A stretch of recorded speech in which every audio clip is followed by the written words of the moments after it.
Hey guys, Wyatt Claypool here. Despite the ongoing federal election, we have to check in with BC provincial politics because something absolutely insane happened the other day in the legislature. If you're not aware, the other day, the UK High Court ruled that a woman is not a man, that a woman is a biological human female. And so, an independent BC MLA, Tara Armstrong, a very good MLA by the way, stood up to ask the BC government run by the NDP whether they know what a woman is or not. And they were unable to answer this. In fact, they got very angry that this question was even asked of them and started virtue signaling about how much they care about trans and two-spirit people. It's utterly ridiculous. I'm about to get into this video in just a second, but I just want to remind you guys, if you like my federal election coverage and my other videos, make sure to like this video, subscribe to the channel if you are not yet a subscriber. Usually about half of people watching the videos are not yet subscribers. And also leave a comment on the topic of the day. What do you think about this? And by the way, what do you think about the BC Conservatives not actually standing to clap or even acknowledge Tara's very good question here? Because there's a lot of conservative subtext going on in this whole scenario here of why the BC Conservatives are so weak that these three independent MLAs are having to do the things that they should be doing themselves. Mr. Speaker, the UK's top court just issued a historic ruling to keep men out of women's bathrooms, change rooms, and prisons. All it had to do was acknowledge the biological reality that a man is not a woman. Mr. Speaker, can the Premier prove his own grip on reality here for us all today by answering the same basic question? What is a woman? You will notice that David Eby is not the one who attempts to answer this question or even acknowledges its existence, because he can't answer it. He is about to pass it on to his Attorney General. Attorney General. Thank you, Mr. Speaker. I find myself once again rising to respond to a question that I wish I didn't have to respond to. Why? Why is it wrong to have to acknowledge biological reality? I send a message to all queer, trans, and two-spirit people in this province that we stand with you and we see you. And we on this side of the House are going to fight for an inclusive society for all people. For all people. We're going to make sure that our laws and all of our policies respect and stand up for the rights of all people. We're going to keep doing that work in this House, and I hope that we would have a majority of this House on side with that work. And once again, I just want to say that I am really sorry that we're facing the type of politics that's pitting communities against each other, that's creating division and fear in this province. And I strongly condemn that type of politics here in this House, and I think we all need to.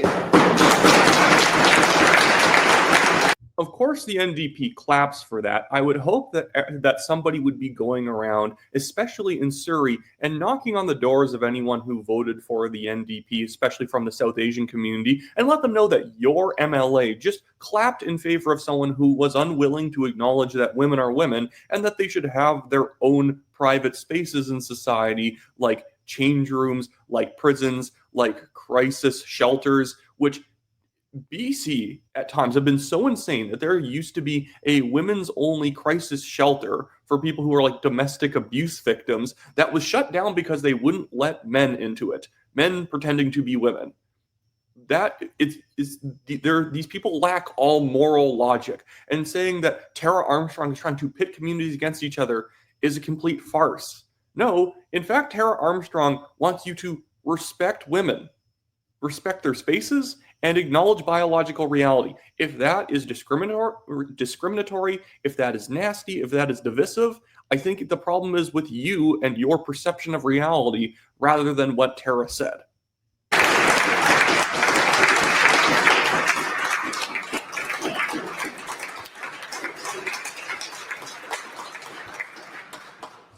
Member supplemental.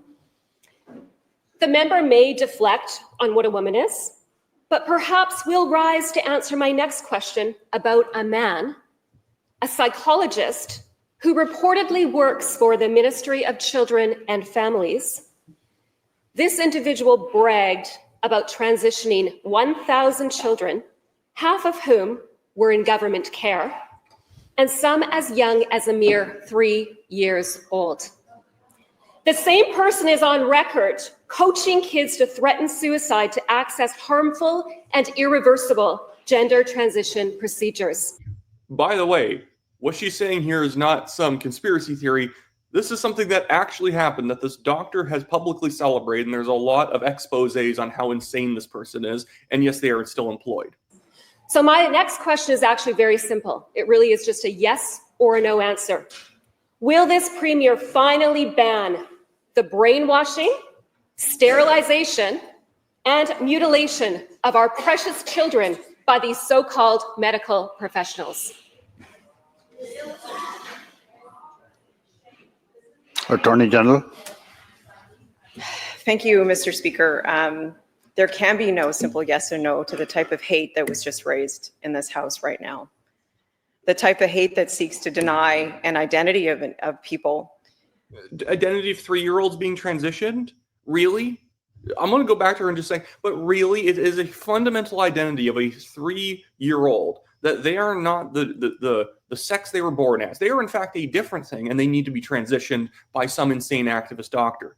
No, in fact, that's hateful. That's an extremely hateful thing to do. That is a hateful thing to do against youth, against people who are not adults yet, against people who are trying to figure out the world. It's hateful to enable aberrant behavior in minors who aren't even in school yet, that they think they're a girl, so you're going to make them a girl? That's actually insane. And no, terror's not hateful. Again, illogic. Downloading illogic onto minors is hateful. And seeks to create this cloud of fear and mistrust and misinformation about what that identity is in this province. Again, I condemn it, Mr. Speaker, and I hope the whole House would stand in condemning that. To trans people in this province, we see you, we support you, we will fight for your equality, and we'll fight for safe places for you to show up across this province. Thank you, Mr. Speaker. Oh, it gets a full round of applause from the benches of the BC NDP government. Insane. And guess who didn't clap for Tara's question? The BC Conservatives. I know Dallas Brody was sitting there and didn't clap, but obviously there's only her, so it'd just be a very muted applause by one person. Jordan Keeley's also there, but I believe he doesn't actually sit close to them in the legislative halls. But where are the BC Conservatives? Where are them backing up Tara and Dallas Brody and Jordan Keeley when they've been asking very good questions to the government? Jordan, Tara, and Dallas will still compliment good questions from BC Conservatives, but the BC Conservatives right now, run by the deeply pathetic John Rusted, will not actually back up Tara on this. They don't want to touch it. In fact, one of the people who is a big power player in caucus right now, Eleanor Sturko, I've been told, runs around caucus screaming at people for being homophobic. That actually happened to Jordan Keeley at one point because he didn't want to wear the pink shirt on Pink Shirt Day and instead made his own video condemning bullying without doing the virtue signaling. He just thought it's silly and symbolic, so why don't we just not bully people rather than wearing pink t-shirts while others who are wearing the shirts engage in bullying behavior? He's absolutely correct. There's other extremely hardcore woke people right now running the BC Conservative Party, both in the party HQ as well as in the caucus. Amelia Bowlby is one of them that I highlighted the other day, who said that if you agree or you're like Dallas Brody, she doesn't want your vote. I.e., if you don't believe in the farce that there are 215 dead children under the Kamloops residential school, she doesn't want your vote. And by the way, I confronted her at one point about the fact that she almost lost a very safe seat for the BC Conservatives, and she said it was a historic victory.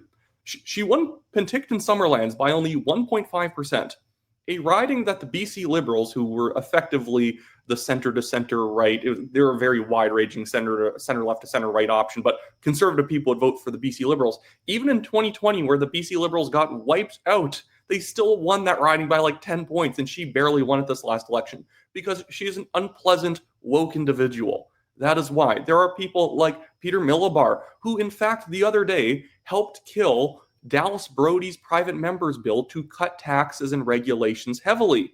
It was going to reduce taxes for people making less than $100,000 a year by 50% and 25% for everything past that, including corporate taxes. And you may think, well, that could greatly affect BC government revenues. Maybe a little bit in the short run. The thing is that there's enough wasteful spending to actually be able to get at least close to a balanced budget in BC, even with those big tax cuts. And a big tax cut in BC would actually help government revenues in the medium to long term, because right now, taxes and regulations are so bleedingly high in British Columbia that it's chasing out businesses and fairly wealthy individuals, both east as well as south. People are going to Alberta or Saskatchewan or Manitoba or Ontario, or they're going down to the United States because you can't make any money in BC. Housing's too expensive. Healthcare sucks. Everything sucks. And the BC Conservatives helped the BC NDP kill that bill from Dallas Brody because they're petty. And then John Rusted puts up a crappy version of what Dallas proposed up into the legislature a few days later. No explanation. No explanation given. What? It's so pathetic that the BC Conservatives at this point could not win an election as hard as they tried because they're incompetent. They're run by the same people who right now who helped kill the United Party. Or if they weren't involved in United, they're the same type of person who would have killed United. Just risk management. All they do is risk management. They are run by people like Alia Warbus in the House who think it's racist to say things like there are not bodies underneath the Kamloops Residential School. Stating a fact, even if you think, as everyone pretty much does, that residential schools were generally very bad, even if you think that, and you just acknowledge the fact that there is not bodies under the Kamloops Residential School, Alia Warbus thinks that's denialism and it's terrible. She is currently the BC Conservative House Leader. I talk to people still in caucus for the BC Conservatives. They think these individuals in caucus who are running the show, that John lets run the show, are horrible. And I hope a bunch of them stand up at some point. Because when I say I talk to a lot of them, I mean I talk to dozens of them. They don't like these people. And they are making sure that the BC NDP are going to keep winning in the future. Because guess what? In 2024, the economy in BC was horrible. The healthcare situation was horrible. The drug situation was horrible. The BC Conservatives need to be really prepared for the next election, because if the NDP even do slight things to make the provincial, make the province better, or even if Poilievre gets in on the federal level and it just makes Canada better in general and by proxy makes it look like things aren't as bad in BC anymore, the BC NDP have a good chance of getting reelected again if the BC Conservatives decide that, like Kevin Falcon and the BC United, they are going to offer slight change only.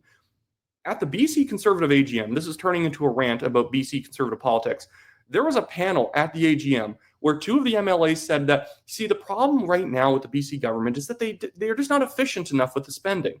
No, it's that you need to stop spending. You need to cut spending. You need to cut taxes. That is, in fact, something a lot of voters want right now. Like a majority of voters think that the government in Canada and on the provincial level in BC spends way too much, which implies they want cuts. And they also want tax cuts. They want regulation cuts. They want tough on crime laws. And so the BC Conservatives in the campaign would kind of half do that, and then they'd pull back at the last minute. They would half go for it, and then they would get nervous and pull back. That's why they, in fact, ran a deficit in their budget of $12 billion. In fact, every single day in the legislature, the BC Conservatives, based on their own crappy campaign, should have stood up and clapped for the NDP because, wow, they only have a $10 billion deficit. We ran on a $12 billion deficit. These guys are positively economic, like hawks compared to us. Ridiculous. So yeah, I wish Dallas Brody and Tara Armstrong and Jordan Keeley well in their mission as independent MLAs right now. And I hope that one day the BC Conservatives pull their head out of their butts and they actually start opposing the government rather than just nipping around the edges. I was even told that Eleanor Sturko got mad at one of the other MLAs because they were too opposed to SOGI 123, because they just want to get rid of it entirely, rather than just declaring that some of the materials in schools are age inappropriate.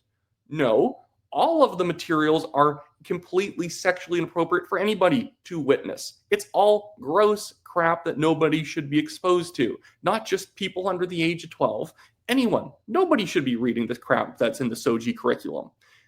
Anyway, so that should be it for me today, guys. Make sure, again, if you like this video to, put a like on the video, subscribe to the channel, leave a comment, do all that great stuff. BC's an absolute basket case right now.